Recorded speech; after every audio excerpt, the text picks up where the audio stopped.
Well, my name is Victor, and what I do is I ride.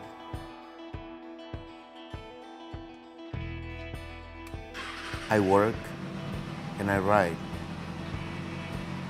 Every day of my life is related to motorcycles, either whether I come to see my friends at the garage or whether I go hang out with my friends from the club. Friday nights we have events with brother clubs, Saturday nights as well. My whole life revolves around motorcycles, of course, besides family, but motorcycles.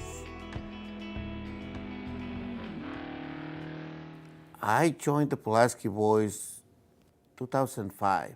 I was riding down Ketsi, and I caught up with this other bike. It was a girl. Her name was Oralia. She asked me where I was going. I said, nowhere really. She goes, who do you ride with? I said, I ride alone. I have no one to ride with. She asked me to follow her. We rode together, and she took me right to where the Pulaski Boys were. When I got there, I found out that one of the guys that I knew from work was a part of the club. That kind of eased up my way in, kind of breaking the ice. And been there ever since. Wouldn't change it for the world. Well, Cinco de Mayo parade, we've been doing it for years, going on 12, 13 years of us doing it now. We gather brother clubs, they come and join us, and also friends from non-club members. On the festival, they allow us to put the bikes there so people can go and take pictures. And then, a lot of kids come and ask, and we talk to them about safety. We talk to them about staying in school, just things like that. We try to interact with the community, so they don't have this bad feeling of bikers. We're very famous for being speed demons, if you would call it that. We're known as one of the clubs that are, you can say, the craziest, the fastest. We love speed. We ride these machines to speed. Everybody thinks that we're crazy. They think we have no value for life because of how fast we ride. Little do they know that we don't do it at 5 o'clock when there's traffic. We do it at night, 2, 3 o'clock in the morning. We hit the highway and we fly.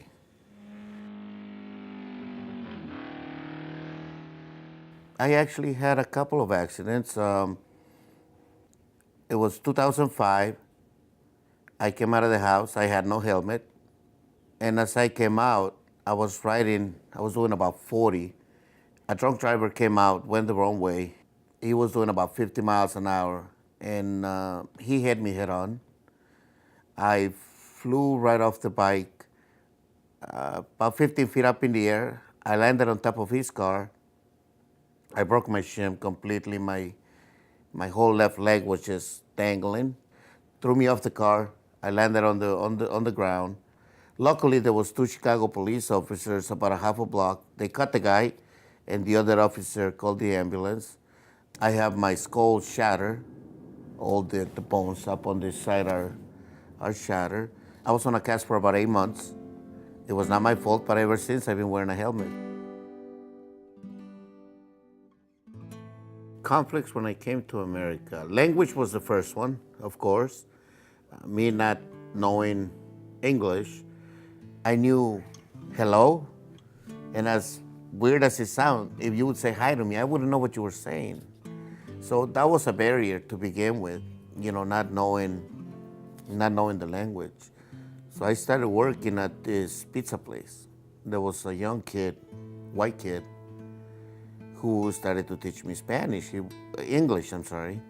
I would grab the broom and I would say English, and then he would say broom, and then I'll grab the broom and go like this, and he'd be like, you're sweeping. And that's how I started learning. I figured if I was gonna be here, I might as well learn the language of this country. Holidays without my family was very difficult. It was very depressing.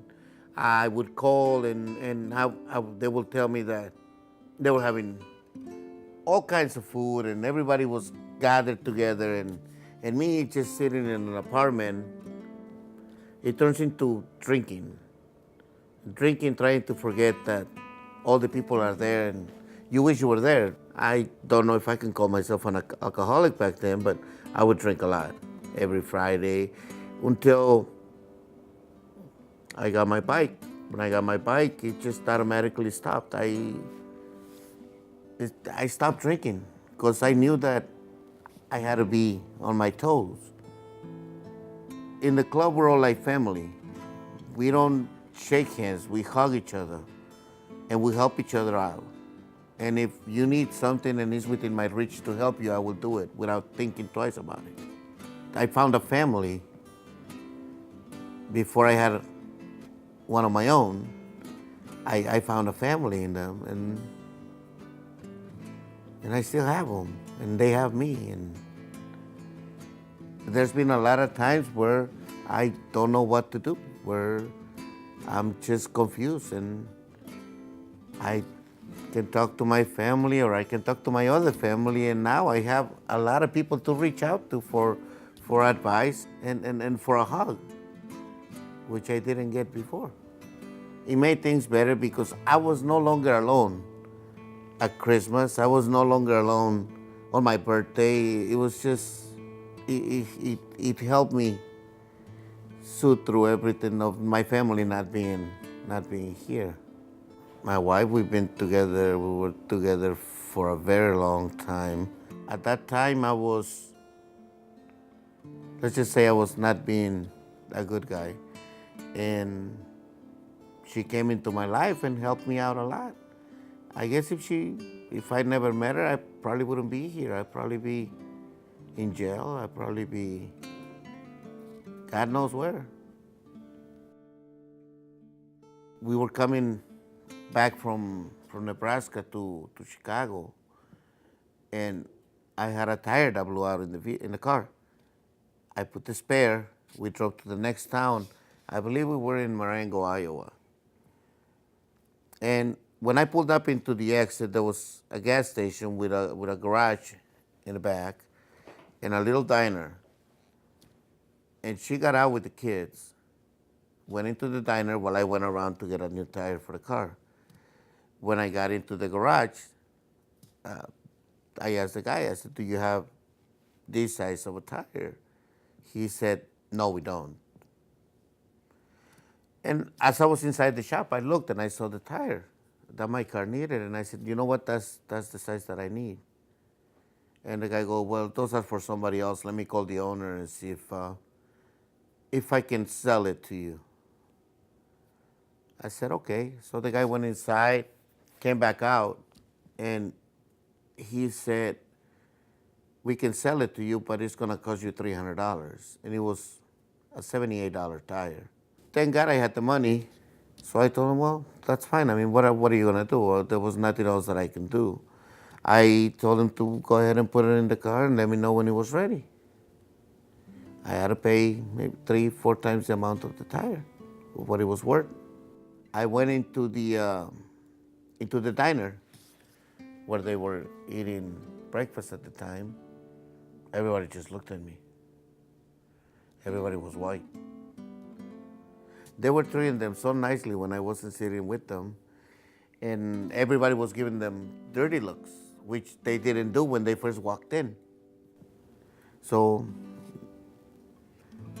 yeah, there was people that didn't like us being together, and there was people that didn't see it right because she's white and I'm not.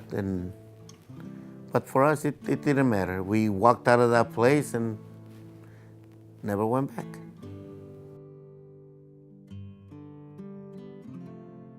Everybody has their own story, but it all ends up with them looking for an exit, a place where they can just be themselves without anybody judging them.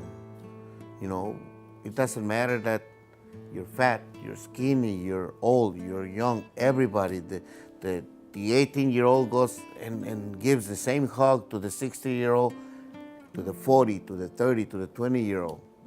We don't look at each other as, oh, you're the old one, I'm the young one. It's just, we're all the same.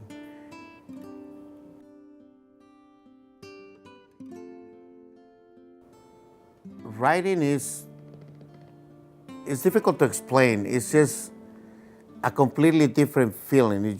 You're free. There's nothing else. There's just you and the bike. You're in control. Nobody can tell you what to do on it, regardless that you have to make a house payment on Friday, regardless that anything else that you have to do, everything just goes away. It's like a relaxing therapy, just the feeling of it. I don't know, it just gives me peace of mind. Who knows what the future is gonna be like, you know? If if I get 10 more years, I'll probably, I don't know, have a grandkid, but still on a bike. I think I read it somewhere. It says, there's more to life than motorcycles. You know, not to my life. I guess in 10 years, I'm probably just gonna switch from this to a cruiser, but I don't know. Wherever I am, there's still gonna be a motorcycle next to me, so